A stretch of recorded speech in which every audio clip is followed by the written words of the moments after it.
ভারতে শ্বেত বিপ্লবের জনক কাকে বলা হয়?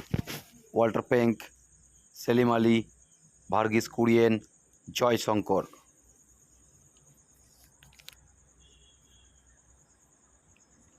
উত্তর ভার্গিস কুরিয়েন।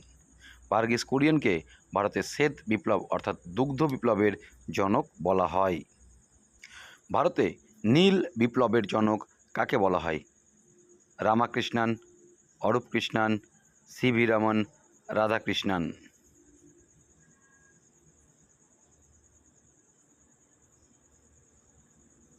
তোর অরূপ কৃষ্ণান। অরূপ কৃষ্ণানকে ভারতের নীল বিপ্লবের জনক বলা হয়। নীল বিপ্লব অর্থাৎ মৎস্য বিপ্লব। ভারতে প্রধানত কোন ধরনের কৃষিকাজ দেখা যায়?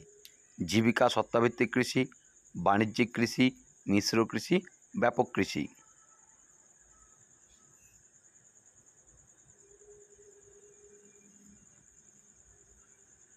উত্তর জীবিকা সত্তাভিত্তিক কৃষি।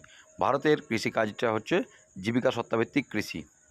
কারণ ভারতের বেশিরভাগ মানুষ, কৃষকরা নিজেদের জীবিকার উদ্দেশ্যেই এই কৃষিকাজ করে থাকে, নিজেদের প্রয়োজনের তাগিদেই। অর্থাৎ বাড়ির সারা বছরের যে খাদ্যশস্য উৎপাদন সেটা এই জমি থেকেই করা হয়। ভারতের সর্বাধিক জনঘনত্বপূর্ণ রাজ্য হল পশ্চিমবঙ্গ, বিহার, উত্তরপ্রদেশ, মহারাষ্ট্র।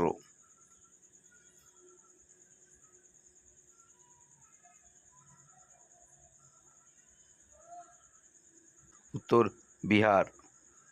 ভারতের সর্বাধিক জনঘনত্বপূর্ণ রাজ্য হলো বিহার।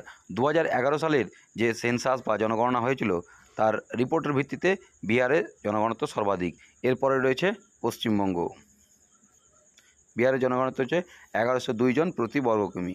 অন্যদিকে দ্বিতীয় স্থানে পশ্চিমবঙ্গের 1029 জন। ভারতের সিলিকন ভ্যালি কোন রাজ্যে অবস্থিত? কর্ণাটক, কেরালা, তামিলনাড়ু, অন্ধ্রপ্রদেশ। সিলিকন ভ্যালি অর্থাৎ ভারতের বেঙ্গালুরু। বেঙ্গালুরুকে ভারতের সিলিকন ভ্যালি বলা হয়। আর বেঙ্গালুরু হচ্ছে কর্ণাটকে অবস্থিত, কর্ণাটকের রাজধানী, অর্থাৎ উত্তর কর্ণাটক। ছত্তিশগড়ের প্রধান নদীর নাম কি? গোদাবরী, নর্মদা, কৃষ্ণা, মহানদী।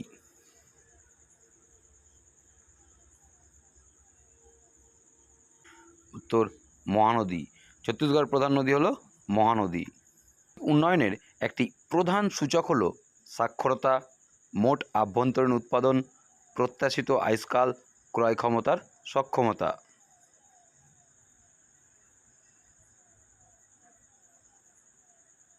উত্তর মোট আভ্যন্তরীণ উৎপাদন। নেওড়া ভ্যালি ন্যাশনাল পার্ক পশ্চিমবঙ্গের কোন জেলায় অবস্থিত? জলপাইগুড়ি, আলিপুরদুয়ার, দার্জিলিং, কালিম্পং।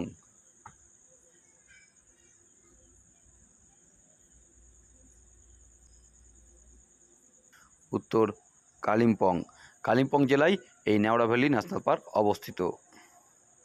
আন্দামান ও নিকোবর দ্বীপপুঞ্জের উচ্চতম পর্বতশৃঙ্গের নাম কি?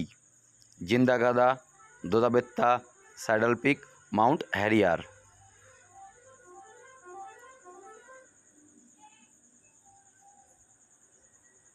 উত্তর saddle peak. Saddle peak Andaman ও নিকোবর দ্বীপপুঞ্জের সর্বোচ্চ শৃঙ্গ।